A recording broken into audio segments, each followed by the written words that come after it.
Hoje eu quero contar para vocês uma experiência que eu vivi no sábado. E você sabe que todo dia, essa hora, a gente traz aqui uma mensagem positiva. E essa experiência que eu vivi no sábado me deixou profundamente impactado. Profundamente impactado. Eu, a Kátia, a minha mulher, enfim, toda a minha família. Você sabe que na sexta-feira eu saí daqui já resfriadão e tal, já com a garganta arranhando, e aí já tomei um antibiótico, descansei a noite toda. Sábado levantei e já fui almoçar. Já era o quê? 3 e pouca da tarde, saí, né? Ali às proximidades da minha casa, eu e a Kátia almoçamos e tal, e dali tomamos, né, o rumo de ir ao mercado. Digo, passar ali no mercado, de repente comprar alguma coisa para comer de noite. E na passagem para o mercado eu encontrei um garoto, um escurinho, sentado na calçada. Ele estava com um cobertor.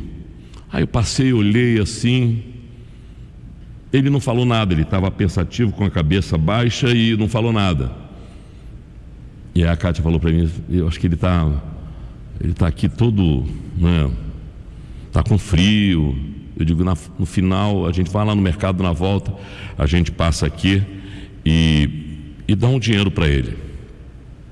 E foi exatamente o que aconteceu. Eu fui no mercado, dei um dinheiro para ele, mas aí eu puxei conversa com ele. Não estava com a garganta boa e tal, mas puxei conversa com ele, sentei do lado dele, fiquei assim na altura dele, tentando perguntar por que ele estava ali. Era um garoto, gente, com, sei lá, 13 anos de idade, não mais do que isso.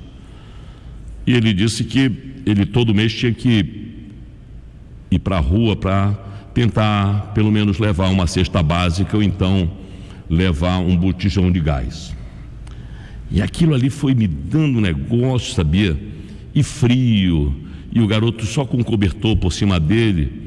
E me chamou também a atenção que ele estava com um cachorrinho na mão.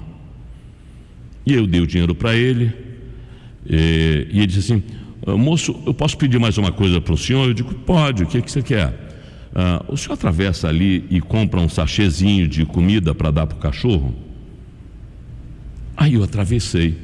Tá, beleza. Eu fui lá e trouxe uma comidinha para o cachorro, dei a comidinha para o cachorro, e ele deu a comidinha para o cachorro.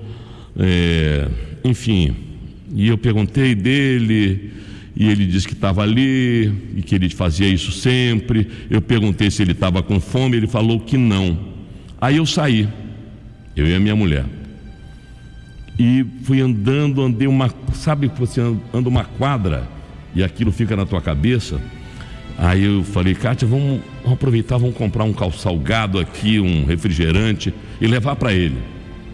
A Kátia disse: não, deixa que eu levo. Eu disse: não, a gente vai levar. Você está com peso, está levando peso? Não, a gente vai lá e volta. Aí a gente foi,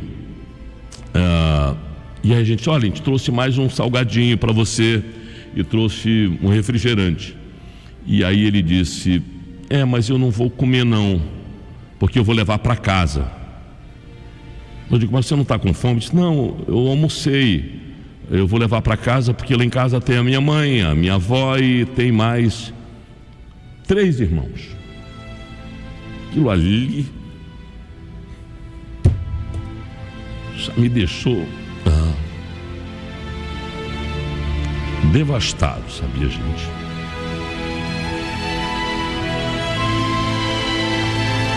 E aí de novo eu sentei ali do lado dele e fui tentar entender aquele negócio. Ele disse: a minha mãe separada do meu pai, ou meu pai nos abandonou, foi embora, deixou a minha mãe, a minha avó, que hoje está com AVC, e que tem eu e mais 3 irmãos, e eu sou o mais velho. E uma vez por mês eu saio aqui, como eu estou exatamente hoje aqui, para pelo menos levar uma cesta básica e o valor de um gás. E não tinha ninguém em volta daquilo ali. Aí aquilo foi me dando. Eu digo: Kátia, vamos tomar uma decisão aqui, vamos comprar essa cesta básica para ele. Perguntei: você quer uma cesta básica ou quer que eu compre o gás para você? Ele disse: a cesta básica, porque o gás, se não tiver, lá nós temos 2 tijolos, acendemos um fogo entre esses tijolos e aí a gente pode cozinhar. Aí eu parto para o mercado e vou comprar uma cesta básica e volto. Incrível, gente. E não estava passando ninguém, ele não estava conseguindo nada. E antes de partir, ele disse assim: eu estou aqui e de 30 pessoas que eu peço, somente um me dá uma moeda, uma nota de R$2, uma nota de R$5. Fique na mão dele, não tinha mais do que R$10 e algumas moedas. Tomei a decisão, juntamente com a minha mulher, da gente comprar uma cesta básica. Compramos uma cesta básica, né, grandona e tal. Eu disse: como é que você vai levar agora esse negócio? Ele disse: não, eu consigo. E sempre agarrado naquele cachorrinho. E aí ele falou uma frase que me deixou profundamente pensativo esse final de semana, quando ele disse que foi abandonado pelo pai. E eu perguntei para ele: o que você quer? O que eu posso fazer para te ajudar? Ele disse: eu gostaria muito que o meu pai voltasse para cuidar da gente, porque é muito ruim estar aqui. É muito ruim estar aqui pedindo. E entre essas idas e vindas que eu presenciei, toda vez que eu chegava nele, ele sempre estava com um olhar longe. Sabe aquele olhar de uma criança, de um adolescente, que não queria estar ali. Ele queria estar, de repente, com os irmãos, de repente brincando, porque um adolescente não é para estar ali no frio, numa calçada, com cobertor, com um cachorrinho, pedindo, clamando por ajuda. O certo é, minha gente, que aquilo ali me deixou profundamente tocado. Eu saí dali, comprei uma cesta básica, aí chegou outras pessoas já trazendo os lanchinhos ali, porque viram que a gente estava ali o tempo todo em volta dele, e eu acho que aquilo chamou a atenção das pessoas que estavam em volta, já com o lanchinho, já com isso, com aquilo e tal. E teve uma senhora que foi lá e já trouxe o dinheiro do gás para ele, ouviu a conversa e já trouxe. Você sabe que várias doações foram feitas ali por um leve movimento de todo mundo, mas que não resolve. Atenua, mas não resolve. Aquela criança que mora na Rocinha, que se chama Cauã, 13, 14 anos no máximo, não queria estar ali. E isso, porque eu estou emocionado, isso me remeteu a minha infância.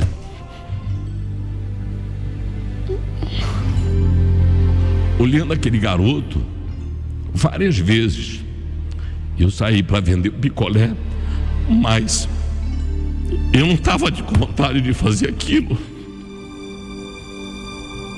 Eu queria estar fazendo outra coisa, menos vender um picolé num sol escaldante de 40 graus e ter que dar um resultado, ir lá e voltar, ir lá e voltar. Mas aquela é a minha vida.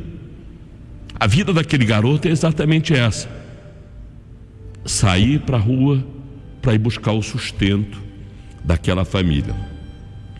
Eu perguntei para ele: a sua mãe tem alguma ajuda do governo? Ele disse: minha mãe tem no Bolsa Família, mas só dá para pagar praticamente o aluguel, e no caso da minha avó, que a gente precisa ajudar ela teve um AVC, a gente ajuda a nossa avó, e mais ainda 3 crianças. Então um garoto de 13 anos de idade, ele vai ter que buscar o sustento da família todos os dias, porque também o pai abandonou. E ele gostaria muito que o pai voltasse para casa, para que tirasse ou amenizasse essa dor, esse sofrimento, esse peso dele. Cauã, você que está aí na Rocinha, depois de tudo isso, de tomar todas as providências, levou uma cesta básica, levou o dinheiro do gás, levou umas coisinhas que a galera deu em volta. Aí eu disse, como é que você vai voltar para casa? Disse, não, me deixa ali exatamente na praia do Flamengo, porque eu vou entrar num ônibus e vou pedir carona. Eu digo, como é que você vai pedir carona com um negócio desse aqui, um montão de coisa? Aí eu fui até um ponto de táxi, incrível, que lá eu encontrei um taxista, e que Belisário, tudo bem?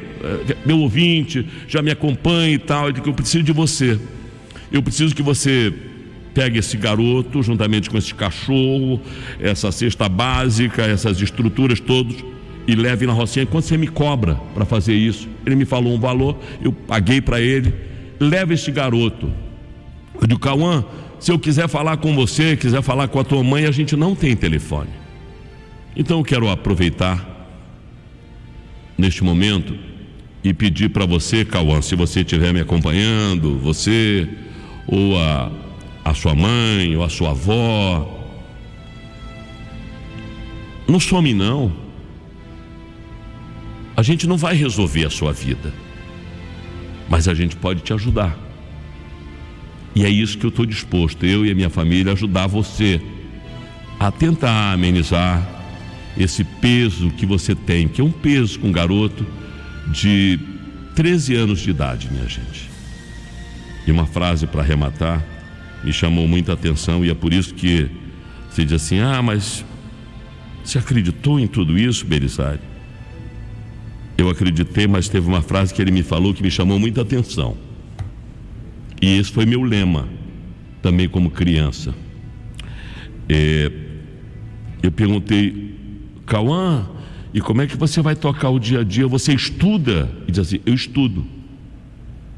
Todo dia, ele falou o nome da escola, 7 horas da manhã eu estou no estudo, até 2, 3 horas da tarde. Todo dia, de segunda a sexta-feira. E ele disse, a única forma de mudar isso que eu vivo, seu Belisário, é através do estudo. Se eu não estudar, eu não tenho nenhuma chance na minha vida.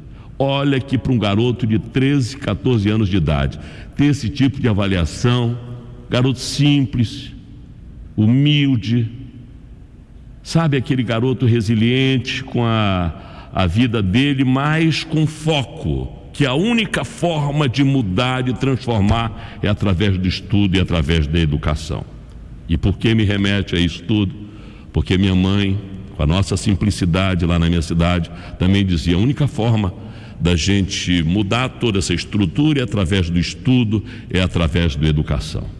Então hoje eu quero aqui prestar uma homenagem ao Cauã, porque esse moleque é um moleque guerreiro, esse moleque está ali tentando colocar a cabeça do lado de fora. É difícil, não é mole.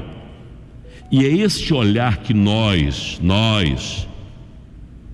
que temos um pouquinho mais, devemos ter com o nosso irmão que está ali na esquina.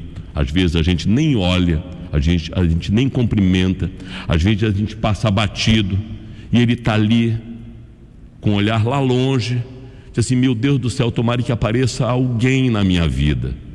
E naquele dia apareceu eu, a Kátia e algumas pessoas ali em volta na vida do Cauã. Mas eu gostaria que o Cauã tivesse isso, não só ele, como a família dele, todos os dias, para que eles possam ter o mínimo para tocar